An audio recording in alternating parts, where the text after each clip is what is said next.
துலா லக்னத்துக்கு ஒரு ஸ்பெஷாலிட்டி உண்டுங்க. உங்களோட 3ஆம் இடத்துலையோ உங்களோட 6ஆம் இடத்துலையோ சனி இருக்கும்போது உங்களுக்கு அந்த 19 வருஷம் வந்து பிளாட்டினம் பீரியடாக இருக்கும்.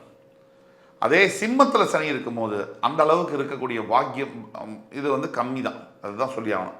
உங்களுக்கு சனி ராஜயோகாதிபதியாக இருந்தாலும் அவர் சிம்மத்தில் உட்காரும் போது கலந்த பலன்களையே தருவார். ஏன்னா நீங்கள் சிம்மத்தை ரீச் பண்ணுறதுங்கிறது கஷ்டம். நீங்கள் சனி தசை வந்து எப்படின்னா உங்களுக்கு வரும் 11ஆம் வீட்டில் அவர் மக நட்சத்திரத்தில் இருந்தால் ஓரளவுக்கு யோகம். நம்ம ஏற்கனவே சொன்ன மாதிரி பூரம் மற்றும் உத்திர நட்சத்திரத்தில் இருந்தால் அந்த யோகம் வந்து உங்களுக்கு பறிக்கப்படும்.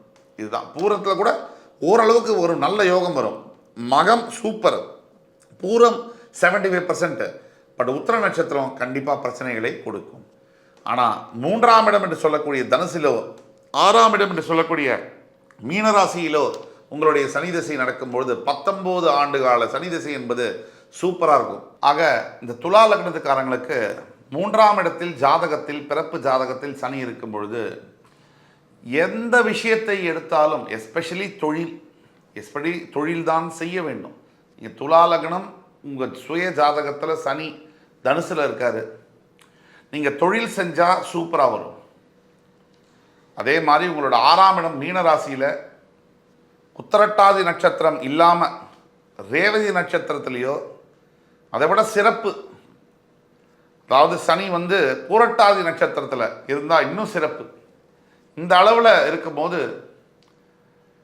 எதிரிகளை வெல்லக்கூடிய யோகம். பல எதிரிகள் இருப்பாங்க. இந்த துலா லக்னத்துக்காரங்களுக்கு பொதுவாகவே எதிரிகளுக்கு பஞ்சமே இருக்காது. திருமண திசையெல்லாம் எதிரி புதுசாக வருவாங்க.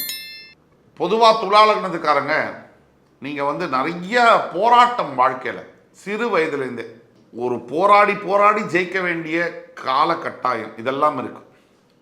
எதிரிகளை ஜெயிப்பீங்க.